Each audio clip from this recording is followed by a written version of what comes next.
പ്രിയമുള്ളവരെ, എല്ലാവർക്കും നമസ്കാരം. തീർത്ഥം ചാനലിലേക്ക് സ്നേഹത്തോടെ സ്വാഗതം. 2025 എന്ന വർഷത്തെ എല്ലാവരും സ്നേഹത്തോടെ സന്തോഷത്തോടെ ആർദ്രമായി തന്നെ സ്വീകരിച്ചു കഴിഞ്ഞിരിക്കുകയാണ്. അതായത് എല്ലാവരും ഹാപ്പി ന്യൂ ഇയർ പറഞ്ഞും കൊടുത്തും സ്വീകരിച്ചും ആഘോഷിച്ച് തന്നെ നടന്നിരിക്കുന്നു. എനിക്കും ഒരുപാട് ഹാപ്പി ന്യൂ ഇയർ വിഷസ് തന്നു, എല്ലാവരും തന്ന എല്ലാവർക്കും ഒരുപാട് നന്ദി അറിയിക്കാൻ ഈ അവസരം ഞാൻ ആദ്യം ഉപയോഗിക്കുകയാണ്. എൻ്റേതായ ഈ 2025 വർഷവും ക്ഷേമത്തോടെ സുഖത്തോടെ സന്തോഷത്തോടെ കഴിയണമെന്ന് പ്രാർത്ഥിച്ച എല്ലാവർക്കും എൻ്റെ പ്രണാമം. ശരിക്കും നല്ലതായി തന്നെ എല്ലാവരും ആഘോഷിച്ചു. അതായത് സ്വസ്തി പ്രജാഭ്യ പരിപാലയന്താം ന്യായേണ മാർഗേണ മഹിം മഹിഷാ ഗോബ്രാഹ്മണേഭ്യ ശുഭമസ്തു നിത്യം ലോകാ സമസ്താ സുഖിനോ ഭവന്തു. ലോകാ സമസ്താ സുഖിനോ ഭവന്തു. അതെ, ലോകം മുഴുവൻ എല്ലാവർക്കും സുഖം ഭവിക്കട്ടെ എന്ന് തന്നെ നമ്മൾ പ്രാർത്ഥിച്ചു. എല്ലാവരും സ്വീകരിച്ചു, തിരിച്ചും തന്നു. നല്ല കാര്യം തന്നെ. അതിന് സർവേശ്വരൻ എല്ലാവരെയും സഹായിക്കട്ടെ എന്ന് ഒന്നുകൂടി ഞാൻ ആത്മാർത്ഥമായി പ്രാർത്ഥിക്കുകയാണ്. പക്ഷേ ഇങ്ങനെ ഒരു പ്രാർത്ഥിക്കുമ്പോഴും നമ്മളെല്ലാം മറന്നു പോകരുത്. നമ്മുടെ ജീവിതത്തിൽ സുഖം മാത്രമല്ല, അനുഭവിച്ച് ആഹ്ലാദിച്ച് തള്ളിക്കളയാനും എല്ലാം ആഹ്ലാദിക്കാനുമുള്ള സുഖം മാത്രമല്ല ദൈവം തരുന്നത്. ദുഃഖങ്ങളും പ്രയാസങ്ങളും വിഷമങ്ങളും വേദനകളും എല്ലാം തരുമെന്ന് നമ്മൾ മനസ്സിലാക്കും. നമ്മൾക്കറിയാം, നമ്മൾ മുതിർന്നവർക്കെല്ലാം അറിയാം അങ്ങനെയും സംഭവങ്ങളുണ്ടെന്നും അത് സഹിക്കാനും പൊറുക്കാനും എല്ലാവരും സീനിയർ സിറ്റിസൺസ് എല്ലാം പഠിച്ചിട്ടുണ്ടെന്നും നമുക്കറിയാം. എങ്കിലും നമ്മുടെ കുഞ്ഞുമക്കളിലേക്കും നമ്മൾ വളർത്തുന്ന കൊച്ചു മക്കളിലേക്കും ആ ഒരു കാര്യം എത്തിക്കണം. കാരണം ഇപ്പോഴുള്ള കുഞ്ഞുങ്ങൾക്ക് ദുഃഖം എന്നത് അറിയാനോ സഹിക്കാനോ പറ്റുകയില്ലെന്നാണ് പലപ്പോഴും നമുക്ക് മനസ്സിലാക്കാൻ കഴിയുന്നത്. ദുഃഖം എന്തെന്നോ, ഒരു ദുഃഖത്തെ എങ്ങനെ കൈകാര്യം ചെയ്യണമെന്നോ, ആ സംഭവം വരുമ്പോൾ എങ്ങനെ പെരുമാറണമെന്ന് പോലും ഒരു മക്കൾക്കും അറിഞ്ഞുകൂടാ. കാരണം എല്ലാ മക്കളെയും വളരെ സൗഭാഗ്യത്തിൽ തന്നെയാണ് വളർത്തുന്നത്. എല്ലാവർക്കും ഇപ്പോൾ ഒരു സാമാന്യം ഭേദപ്പെട്ട നിലവാരമുണ്ട്. ആരും ഒരുപാട് മക്കളെ വളർത്തുന്നൊന്നുമില്ല. അങ്ങനെ ഒരു കുഞ്ഞായാലും അതിനെ സമ്പൽ സമൃദ്ധിയിൽ ദുഃഖമറിയാതെ വേദന അറിയാതെ വളർത്തണം എന്ന് തന്നെയാണ് എല്ലാ രക്ഷിതാക്കളും ആഗ്രഹിക്കുന്നത്. അതുകൊണ്ട് തന്നെ ഒരു ദുഃഖം വന്നാൽ അതിൽ ദുഃഖിക്കേണ്ടിടത്ത് ദുഃഖിക്കാനോ സഹിക്കേണ്ടത് സഹിക്കാനോ ഒന്നുമുള്ള പ്രാപ്തി, ഒരു സഹനശക്തി, ഒരു വിവേകം നമ്മുടെ കുഞ്ഞുമക്കൾക്ക് ഇപ്പോൾ പലർക്കും ഇല്ല എന്ന് തന്നെ നമുക്ക് പറയാം. എന്തുകൊണ്ടെന്നാൽ അവർക്കെല്ലാം ഒരു ഫോണിലൂടെ നേടാൻ പറ്റും എന്നവർ വിശ്വസിക്കുന്നുണ്ട്. എല്ലാ മക്കൾക്കും ഒരു ഫോൺ വാങ്ങിച്ചു കൊടുത്താൽ അമ്മയും അച്ഛനും പറയും, അവൾക്ക് ഫോൺ മതി, ഫോണിൽ മാത്രം കളിയേ ഉള്ളൂ, അവന് ഫോൺ മതി, ഫോണിലേ കളിയുള്ളൂ എന്നൊക്കെ പറയും. പക്ഷേ ഫോൺ മാത്രമല്ല ഒരു ജീവിതം. ഫോൺ വേണം, അറിയാനും ഓരോ കാര്യങ്ങൾ കേൾക്കാനും പറയാനും ഒക്കെ ഫോൺ വേണം. പക്ഷേ ജീവിതം എന്താണെന്ന് നമ്മൾ മക്കളെ പഠിപ്പിക്കണം. താൻ ജീവിച്ച ജീവിതം ജീവിച്ചതിനേക്കാൾ കൂടുതൽ നന്മയായി ഗുണകരമായി ഇനിയും ജീവിക്കാനൊരവസരം, ജീവിക്കാനുള്ള വഴി, ഇതൊക്കെ ഇനിയും ഒരു ഇതൊക്കെ കടന്നു പോകാനൊരു മാർഗം എനിക്ക് തെളിയിച്ച് തരണേ ഉള്ള ഒരു പ്രാർത്ഥനയാണ് ജീവിതം എന്ന് പറയുന്നത്. ആ ജീവിതത്തിൽ നമ്മൾ കുഞ്ഞുമക്കൾക്ക് എപ്പോഴും ഈശ്വരനെ വിശ്വസിക്കാനുള്ള ഒരവസരം, ഈശ്വരൻ ഉണ്ട്, ദൈവം ഉണ്ട് എന്നൊരു വിശ്വാസം കുഞ്ഞുമക്കളിലേക്ക് നമ്മൾ എത്തിച്ചു തന്നെ കൊടുക്കണം. എങ്കിൽ മാത്രമേ അവർക്ക് ജീവിതത്തിന് പ്രയോജനകരമായി ജീവിക്കാൻ പറ്റുകയുള്ളൂ.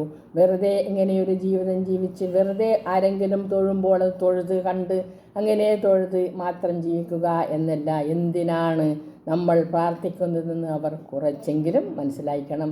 നമ്മൾ ദൈവത്തോടടുക്കുമ്പോൾ ദൈവം നമ്മളിൽ തരുന്ന അനുഗ്രഹമാണ് കൃപ എന്ന് പറയുന്നത്. ഈ കൃപയിൽ ജീവിക്കണമെങ്കിൽ നമ്മൾ ദൈവത്തെ പ്രാർത്ഥിക്കണം, ദൈവത്തോടടുക്കണം. നമുക്ക് ഉദാഹരണമായിട്ട് നമുക്കൊന്ന് പറയാം, നമ്മൾ ഉരുക്കിയ ശർക്കരയിൽ ഏത് സാധനം ഇട്ടാലും അത് മധുരമായി തന്നെ വരും, അതിന് വേറൊരു രുചി ഉണ്ടാവുകയില്ല. അപ്പോൾ നമ്മൾ ദൈവത്തോടടുക്കുമ്പോൾ, ദൈവത്തെ പ്രാർത്ഥിക്കുമ്പോൾ ദൈവം നമുക്ക് എന്താണോ തരേണ്ടത് എല്ലാം തരും.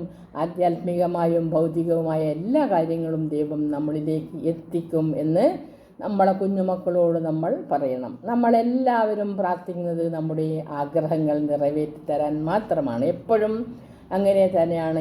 ഇന്ന് സാധിച്ചു തരണേ, ഇന്ന് സാധിച്ചെന്നാൽ ഇന്ന് ദൈവത്തിന് ഞാൻ അർപ്പിക്കാം. ഇങ്ങനെയൊക്കെ ഒരു പ്രാർത്ഥന തന്നെയാണ് നമ്മൾ പൊതുവെ എല്ലാവരും നടത്തുന്നത്. അങ്ങനെ ആഗ്രഹങ്ങൾ സാധിച്ചു തരാൻ മാത്രം പ്രാർത്ഥിക്കുന്നത് ദൈവത്തോടടുക്കാനുള്ള ഒരു മാർഗം അല്ല.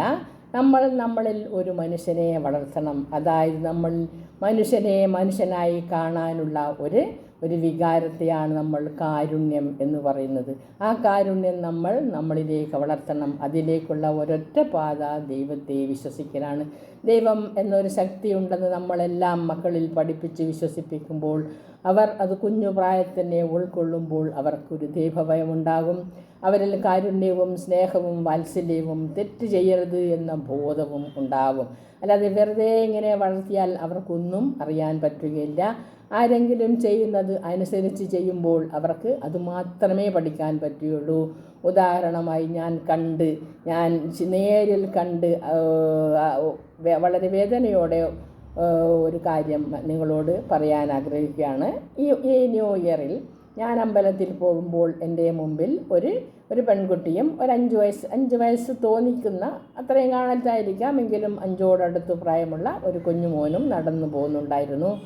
അപ്പോൾ ആ അമ്മ അവിടെ എല്ലാവരും പരിചയമുള്ള വ്യക്തിയാവാം, അവർക്ക് ഏതെങ്കിലും ജോലി സ്ഥലത്ത് പോകുന്ന വ്യക്തിയാവാം, നല്ല പരിചയമുള്ളവരാവാം, അതൊന്നും ഞാൻ തിരക്കിയില്ല. അപ്പോൾ അവരോട് എല്ലാവരും ഗുഡ് മോർണിംഗും ഹാപ്പി ന്യൂ ഇയറും പറഞ്ഞു.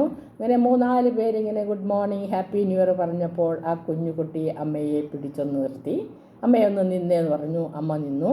അപ്പോൾ നിന്നപ്പോൾ അമ്മ പറഞ്ഞു, തിരക്കുണ്ട് മോനെ, നമുക്ക് വേഗം പോയി തൊഴുതിട്ട് വരാം. അപ്പോൾ അവൻ പറഞ്ഞു, അല്ലമ്മേ, എല്ലാവരും ഈ ഹാപ്പി ന്യൂ ഇയർ മാത്രമല്ലേ പറയുന്നുണ്ട്, അതിലെന്താ സാഡ് പറയാത്തതെന്ന്. ആ കുഞ്ഞിന് അറിഞ്ഞുകൂടാ ഈ സാഡ് എന്താണെന്നോ.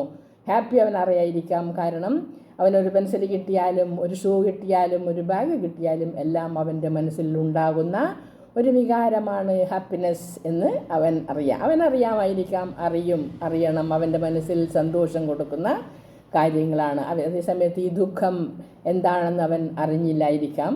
അവൻ അമ്മയോട് ചോദിച്ചപ്പോൾ അവൻ പറഞ്ഞു, ഇപ്പം നീ മിണ്ടാണ്ട് നിൽക്ക്, നീ വാ, എൻ്റെ കൂടെ വാ, നമുക്ക് പോയി തൊഴുത്, ഞാൻ തൊഴും പോലെ ദേവിയുടെ മുമ്പിൽ ഒന്ന് തൊഴുതിട്ട് തിരിച്ച് വാ, പിന്നെ പറഞ്ഞുതരാമെന്ന് പറഞ്ഞു. കുട്ടിയെയും പിടിച്ചു വലിച്ചുകൊണ്ടങ്ങ് പോയി. പക്ഷേ ആ ഒരു കാര്യം നമ്മൾ ഓർക്കുമ്പോൾ എനിക്ക് സത്യത്തിൽ വിഷമം തോന്നി. ആ അമ്മയ്ക്ക് ആ അമ്പലത്തിൽ നടന്നെത്തുന്ന ദൂരത്തോളം പറയേണ്ട ഒരു കാര്യം മാത്രമേ ഉണ്ടായിരുന്നുള്ളൂ കുട്ടിയോട് പറയാൻ. അതായത് സങ്കടം എന്താണ് എന്നും സങ്കടം വരുമ്പോൾ നമ്മൾ എന്ത് ചെയ്യണമെന്നും കുട്ടിയോട് ചെറുതായി തന്നെ പറഞ്ഞു കൊടുക്കാൻ ആ അമ്മയ്ക്ക് കഴിയുമായിരുന്നു. പക്ഷേ അമ്മ അതിന് മെനക്കെട്ടതേയില്ല. ഇപ്പോൾ പല അമ്മമാരും അച്ഛന്മാരും അങ്ങനെ തന്നെയാണ്.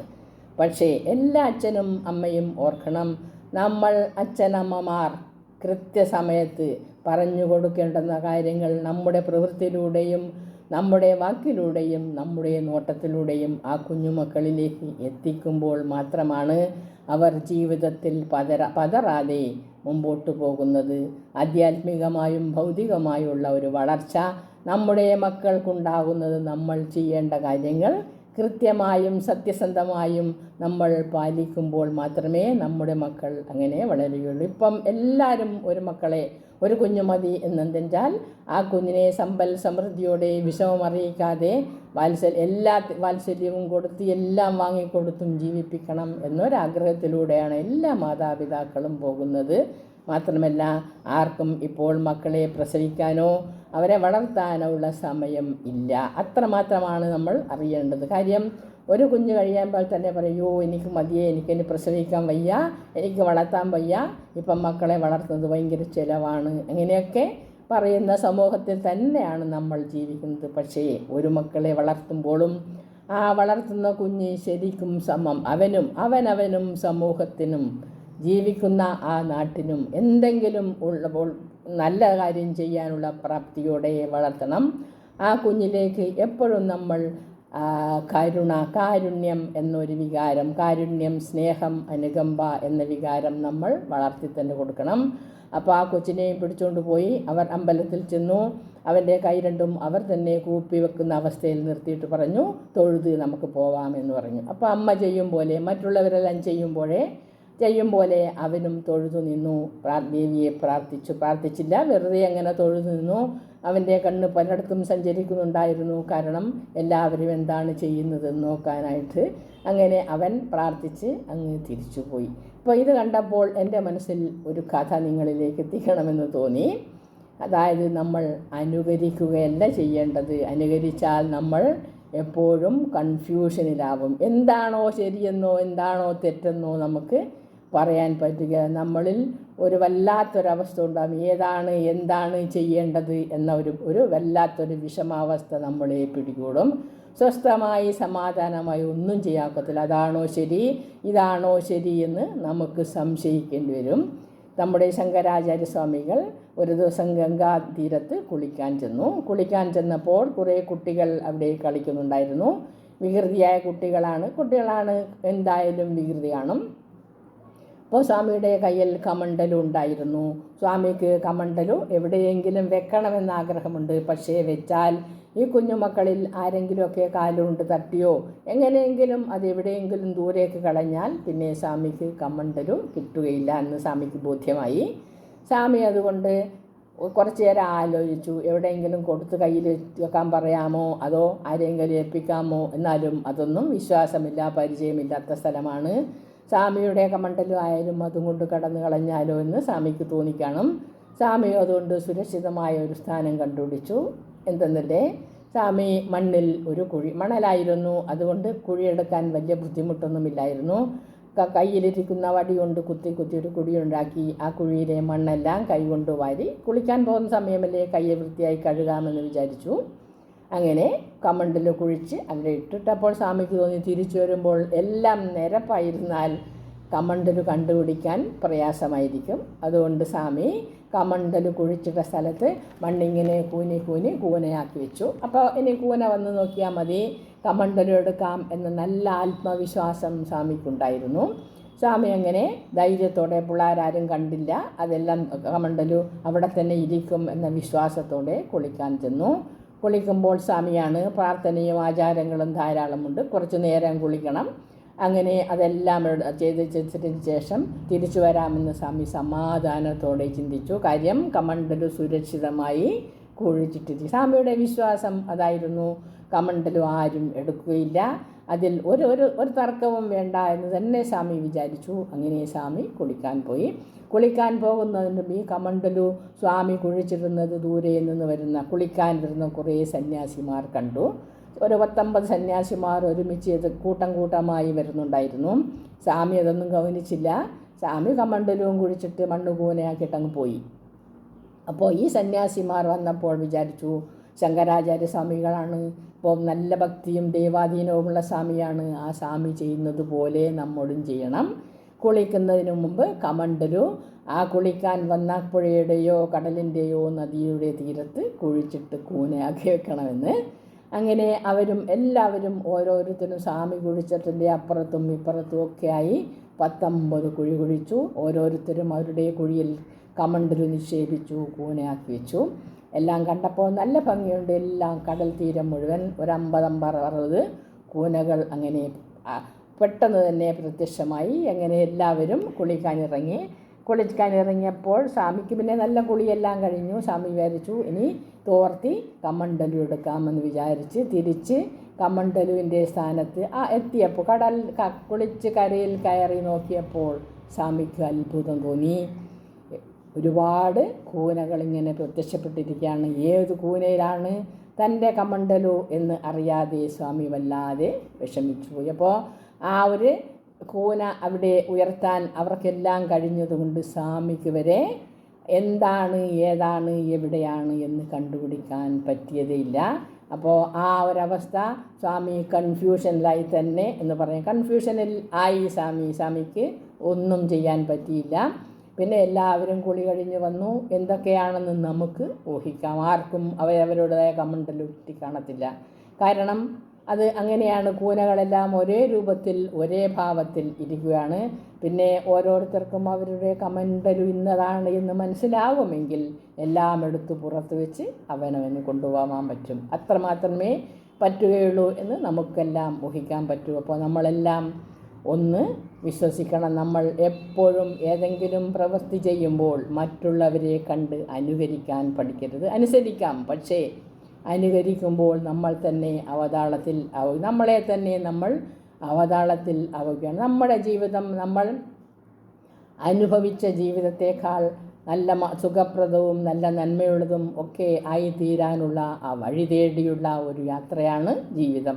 ആ യാത്രയിൽ നമ്മൾ നമ്മളുടെ മനസ്സിൽ നല്ല വിചാരങ്ങൾ, നല്ല വികാരങ്ങൾ ആദ്യം ദൈവത്തെ ഉറപ്പിച്ച് നിർത്തണം. ആ ദൈവം നമ്മുടെ മനസ്സിൽ കുടികൊള്ളുമ്പോൾ നമ്മൾ എന്താണ് ഏതാണെന്ന് നമ്മൾ പഠിക്കും. നമ്മളിൽ ദൈവാനുഗ്രഹം ആധ്യാത്മികമായും ഭൗതികമായും ദൈവം ഉണ്ടാകും. നമ്മൾ പ്രാർത്ഥിക്കുമ്പോൾ നമ്മളിൽ എത്തിക്കുന്ന ഒരു അനുഗ്രഹം തന്നെയാണ് കൃപ എന്ന് മക്കളെ പഠിപ്പിക്കണം. മക്കൾക്ക് ഒരുപാട് കാര്യങ്ങൾ പറഞ്ഞ് അവരെ ബുദ്ധിമുട്ടിക്കുകയോ ഇന്നത് പഠിക്കുക എന്ന് പറഞ്ഞ് വിഷമിപ്പിക്കുകയൊന്നും ചെയ്യണ്ട. ഗുരുദേവൻ്റെ ഭാഷയിൽ പറഞ്ഞാൽ നമുക്കൊരു 4 വരി പ്രാർത്ഥന കുഞ്ഞുമക്കൾക്ക് വളരെ ബുദ്ധിമുട്ടില്ലാതെ പഠിക്കാൻ പറ്റും. അവിടെ ഒരു ജാതിയോ ഒരു മതമോ ഒരു മനുഷ്യനോ ഇല്ല. എല്ലാവരും ഒരേ മനുഷ്യരാണ്. ഒരേ മനുഷ്യരെന്ന ബോധത്തിൽ ഗുരുവിൻ്റെ വാക്കുകൾ ഒരു ഹിന്ദുവിൻ്റേതല്ല, ഒരു മുസ്ലിമിൻ്റേതല്ല, ക്രിസ്ത്യാനിയുടേതല്ല. എല്ലാവർക്കും മനുഷ്യനായി കാണണം. മനുഷ്യനായി വളരുമ്പോഴാണ് മനുഷ്യ മനസ്സിൽ കാരുണ്യമെന്ന ഭാവം ഉണ്ടാവുന്നത്. എല്ലാ മനുഷ്യരും ഒരേ സൃഷ്ടിയാണ്, ദൈവത്തിൻ്റെ സൃഷ്ടിയാണ്, ഒരേ രക്തമാണ് എന്ന് നമ്മളെല്ലാം മനസ്സിലാക്കണം. അതായത് ഗുരു പറഞ്ഞില്ലേ, ഒരു ജാതി ഒരു മതം ഒരു ദൈവം മനുഷ്യന്, ഒരു യോനി ഒരാകാരം ഒരു ഭേദവുമില്ലതിൽ ഇല്ല ഒരാളും അന്യരല്ല, എല്ലാവരും മനുഷ്യരാണ് എന്ന ബോധം ഗുരുവിന് ഉണ്ടായിരിക്കണം. ഗുരുവിൻ്റെ തത്വങ്ങൾ ഉൾക്കൊള്ളുന്നതിൽ ഒരു മനുഷ്യരും ഒരു വിമുഖതയും കാണിക്കേണ്ട കാര്യമില്ല. കാരണം മനുഷ്യനെ മനുഷ്യനായി തന്നെ കാണാൻ പഠിപ്പിക്കുന്ന തത്വങ്ങൾ മാത്രമേ ഗുരു പറയുന്നുള്ളൂ. നമ്മൾ നമ്മുടെ കുഞ്ഞുങ്ങൾക്ക് പഠിപ്പിച്ചു കൊടുക്കണം. ഗുരുവിൻ്റെ അനുകമ്പാദശത്തിലെ 4 വരിയെങ്കിലും കുഞ്ഞുമക്കളിലേക്ക് എത്തിക്കുമ്പോൾ നമ്മൾ എന്തോ നമ്മുടെ മക്കൾക്ക് വേണ്ടി ചെയ്തു കൊടുത്തു. അവരെ അത് മനസ്സിലാക്കിക്കണം, അവരെ അതിലേക്ക് കൊണ്ടുവരണം. കാരണം ആ തത്വം നമ്മൾ ഉൾക്കൊള്ളുമ്പോൾ നമ്മൾ മനുഷ്യനാണ്, നമ്മൾ മനുഷ്യനായി ജീവിക്കണം എന്ന് അവർക്ക് മനസ്സിലാവും. ഒരുപാട് കാര്യങ്ങൾ കുത്തിനിറച്ച് ഇതനുസരിക്കുക അതനുകരിക്കുക എന്നൊന്നും നമ്മൾ കുഞ്ഞുമക്കളിലേക്ക് എത്തിക്കണ്ട. ചെറിയൊരു പ്രാർത്ഥന മാത്രം അവരെ പഠിപ്പിക്കുക. അതായത് ഒരു പീഡയെറുമ്പിനും വരുത്തരുതെന്നനുകമ്പയും കരുണാകര നൽകുള്ളിൽ നിൻ തിരുമയെ വിട്ടകലത്ത ചിന്തയും. അതെ, ഒരു ബുദ്ധിമുട്ടും ഒരു വേദനയും ഒരു എറുമ്പിന് പോലും എനിക്ക് വരുത്താതിരിക്കാൻ എനിക്ക് കൃപ തരണം. മാത്രമല്ല എൻ്റെ മനസ്സിൽ നിൻ്റെ നാമം ഉരുവിടാനുള്ള ഒരു സൗഭാഗ്യം, ഒരു ശക്തി, ഒരു മനോവികാരം എപ്പോഴും വളർത്തിത്തരണമേ എന്ന് കുഞ്ഞുമക്കളോട് പ്രാർത്ഥിക്കാൻ പറഞ്ഞാൽ, അവരെ ആ പ്രാർത്ഥന പഠിപ്പിച്ചാൽ അത് പഠിക്കാൻ അവർക്ക് വലിയ ബുദ്ധിമുട്ടൊന്നുമില്ല. അവർ പഠിക്കും. ഒരു ദിവസത്തിൻ്റെ തുടക്കത്തിൽ അവരെല്ലാം ഒരു പ്രാർത്ഥനയുടെ ഒരു സുഖത്തോടെ ആ സന്തോഷം അനുഭവിച്ചുകൊണ്ട് ജീവിക്കുമ്പോൾ ആ കുഞ്ഞുമക്കളിലേക്ക് ഏത് കുഞ്ഞായാലും ശരി, അമ്മയുടെ കൈ പിടിച്ച് നടക്കുന്ന കുഞ്ഞായാലും ഉമ്മയുടെ കൈ പിടിച്ച് നടക്കുന്നതായാലും മമ്മിയുടെ കൈ പിടിച്ച് നടക്കുന്നതായാലും ഏത് കുഞ്ഞായാലും ശരി, കുഞ്ഞുങ്ങളെ ഗുരുദേവൻ്റെ ഈ 4 വരിയെങ്കിലും പഠിപ്പിക്കാൻ സന്മനസ് കാണിക്കണം എന്ന ഒരു അഭ്യർത്ഥന. എല്ലാ മാതാപിതാക്കളും എല്ലാവരും ആ ഒരു സന്മനസ് കാണിക്കണം എന്നൊരഭ്യർത്ഥനയോടെ സ്നേഹത്തോടെ എല്ലാവർക്കും നല്ല ഒരു പുതുവത്സരം വീണ്ടും ആശംസിച്ചുകൊണ്ട് നന്ദി, നമസ്കാരം.